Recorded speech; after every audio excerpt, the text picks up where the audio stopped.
Now, have you been snacking more than usual during the hard lockdown or even after? Well, you could be among the more than half of South Africans who've gained weight during the pandemic. 69% are bordering on obesity. This is according to a survey conducted by Pharma Dynamics. They've been assessing the effects of the pandemic and the subsequent lockdown on the nation's eating and exercise patterns. Well, to tell us more, we chat now to Pharma Dynamics Spokesperson Nicole Jennings. Nicole, a very good morning to you. Very worrying indeed what it is you found. So more than a year after COVID hit and lockdown, what's been the effect on our waistlines? What have you seen in this survey?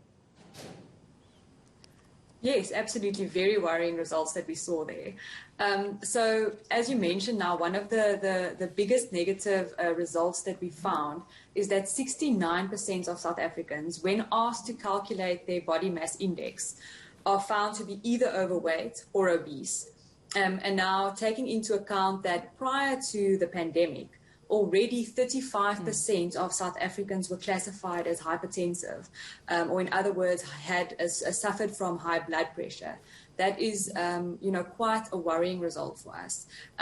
We also saw that some of the major contributing factors to people changing their eating habits during the pandemic is boredom. Being confined to their homes also led to a lack of exercise. And then, of course, the anxiety over what the future holds, considering the impact on the economy and on many people's job security, that has also led to more compulsive eating and specifically comfort food, which many people said they found to be their main trouble during the lockdown. So was this something they were doing only during lockdown for a couple of months, and then when things kind of normalized, did this eating pattern, these bad eating habits continue in that time? Or have we seen people now starting to catch a little bit of a wake up and say, you know what, we need to start reversing these effects? So 19% of people said that they are now actually starting to take the steps towards a healthy lifestyle again. But initially, 45% of the respondents said that they did see a negative impact on their eating habits and on their exercise habits. So it looks like about half of people who said that they did actually go into a negative spiral are taking steps towards healthy lifestyle.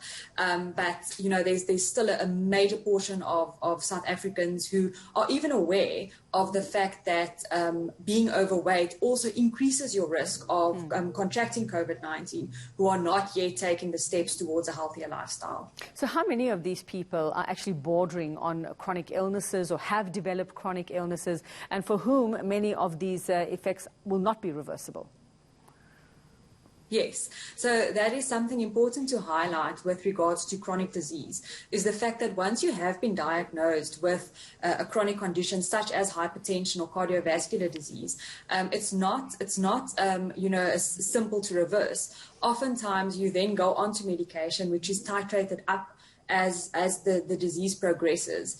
And healthy lifestyle choices there is absolutely a cornerstone in managing your disease properly. We found in the survey that particularly men really struggled with their eating habits during the lockdown, with a 40% increase in hypertension with men in particular. And also another worrying finding of the survey is the fact that children aged between 6 and 14 are also classified as over 13% being obese. And this is 10% higher than the global average. So, you can also imagine with them not being able to attend school as much, spending more time in front of screens and extracurricular activities where children are more active, also having been cancelled. And all of this has also had an impact on their exercising habits as well as their eating habits. Well, I'm not convinced that it is actually going to get any better, Nicole. I mean, we're in winter. Winter's come a little bit early, and traditionally we know, pre-COVID, winter was the time where we all kind of just let our hair down and put on stretchy pants and made it through the next couple of months. So I'm not sure how much improvement we're going to see over the next couple of months with the situation. Yes, I mean, it is worrying, but I think if we can challenge South Africans and say, let's some of us have more time now. We're not going into the office as much anymore. Why not experiment with some healthy recipes opt for hearty soups and hearty meals that are high in nutritional value, lower in salt content and in fat content. Challenge yourself by taking the salt shaker off the table, because we know that salt consumption is one of the major factors in increasing hypertension, and rather opt for fresh herbs such as garlic or thyme and basil and those kinds of ingredients to flavor your food.